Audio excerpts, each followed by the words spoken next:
నమస్కారం. నేను చందు. ఈ రోజుకి సంబంధించిన కరెంట్ అఫైర్స్ ఏమేమి ఉన్నాయో చూద్దాం. వీడియోను లైక్ చేయండి, షేర్ చేయండి, ఛానల్ని సబ్స్క్రైబ్ చేసుకోండి. Ravindra Kumar Tyagi took charge as the chairman and managing director CMD of Power Grid Corporation of India Limited PGCIL on 1st July 2024. He succeeded Srikanth Kandikuppa. PGCIL is a Schedule A Maharatna public sector enterprises established on 23 October 1989. The 13th edition of India-Thailand Joint Military Exercise Maitri was started on 1st July 2024 at Fort Wachira Prakaran in Tak province of Thailand. This will conclude on 15th July. The last edition of Maitri exercise was conducted at Umroi, Meghalaya in September 2019. Dick Schoof, 67 years, was sworn in as the Dutch Prime Minister on 2nd July 2024. He has taken over from the departing PM Mark Rutte, who is set to become the next Secretary General of NATO. Schoof was the former head of the Dutch Secret Service. IAF Chief Marshal V.R. Chowdhury inaugurated the Indian Air Force IAF Weapon Systems School WSS at Begumpet in Hyderabad on 1st July 2024. The WSS aims to provide contemporary effect-based training to officers of the newly formed Weapon Systems WS branch. National Doctors Day is observed every year on 1st July to commemorate the birth and death anniversary of Dr. Bidhan Chandra Roy. This day was the first celebrated in 1991. 2024 theme Healing Hands, Caring Hearts. 17.42 అవర్స్లో English channel ఈ దిన భారతీయ మాతృమూర్తి. English ఛానల్ను ఈ దిన మొదటి భారతీయ మాతృమూర్తిగా మహారాష్ట్రలోని నాసిక్కి చెందిన Tanvi Chavan దేవరే 33 years record సృష్టించారు. బ్రిటన్లోని దోవర్ నుంచి ఫ్రెంచ్ తీరం వరకు 42 కిలోమీటర్ల దూరాన్ని ఇద్దరి పిల్లల తల్లి అయిన తన్వి 17.42 గంటల్లో చేరుకున్నారు. జూన్ 29 ఉదయం 8 గంటలకు ప్రారంభించి మధ్యలో ఎలాంటి విశ్రాంతి లేకుండా లక్ష్యం పూర్తి చేశారు. ఇంగ్లాండ్, ఫ్రాన్స్లను వేరు చేసే ఇంగ్లీష్ ఛానల్ ఈదడం అతి కష్టమైన ప్రక్రియ. ఇందుకోసం ప్రతిరోజు 8 నుంచి 10 గంటల పాటు అభ్యాసనం చేసినట్లు తన్వి తెలిపారు. 16 degrees Celsius ఉష్ణోగ్రత ఉన్న చల్లటి నీటిలో ప్రయాణాన్ని మొదలుపెట్టి ఎన్నో అడ్డంకులు ఎదురయ్యాయని వివరించారు. 150 ఏళ్ల తర్వాత నల్లమల అడవిలో అడవి దున్న ప్రత్యక్షం. కర్ణాటక రాష్ట్రం పశ్చిమ కనుమల నుంచి వచ్చి ఉంటుందని అనుమానం.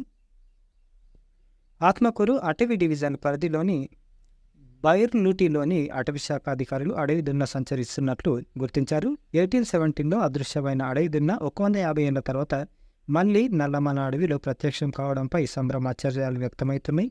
కర్ణాటక పశ్చిమ కనుమల నుంచి 1000 కిలోమీటర్లు దాటి నల్లమల అడవిలోకి రావడం అద్భుతమని అటవీ అధికారులు చెప్పారు.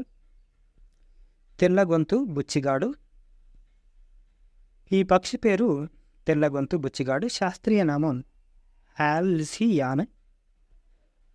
హాల్సియాన్ స్మర్సిన్సిస్. కింగ్ఫిషర్ జాతికి సంబంధించింది. బలులు, తొండలు, ఎలుకలు, పీతలు తింటుంది. ఇది మనకు తెలంగాణలో కనిపించిన కొత్త బర్డ్. పాతదే, కాకపోతే మనకు కొత్తగా కనిపించింది. జూ పార్కుకు రానున్న కొత్త అతిథులు.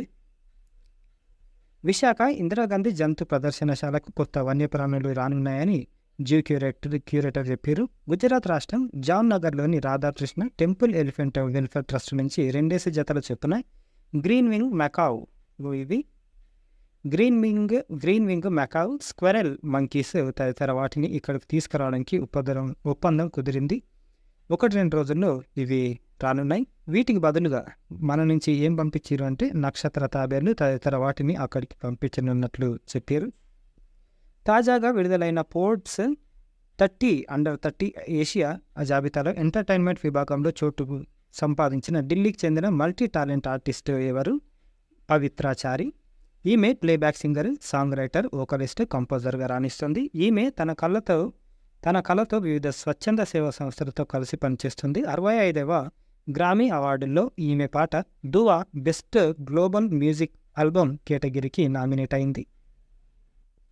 ఐక్యరాజ్య సమితి అనుబంధ శిక్షణ పరిశోధన సంస్థ UNITAR United nations institute for training and research ఇటీవల నివేదిక ప్రకారం 2022లో ప్రపంచవ్యాప్తంగా ఎన్ని టన్నుల ఈ వ్యర్థాలు ఉత్పత్తి అయ్యాయి అని చెప్పింది అంటే 6.2 కోట్ల టన్నులు.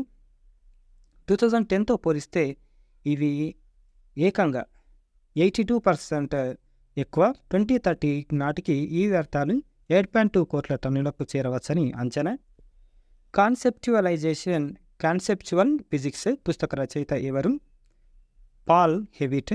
విద్యార్థులకు ఫిజిక్స్ ఎలా బోధించాలో ఈ పుస్తకంలో రచయిత అద్భుతంగా వివరించారు.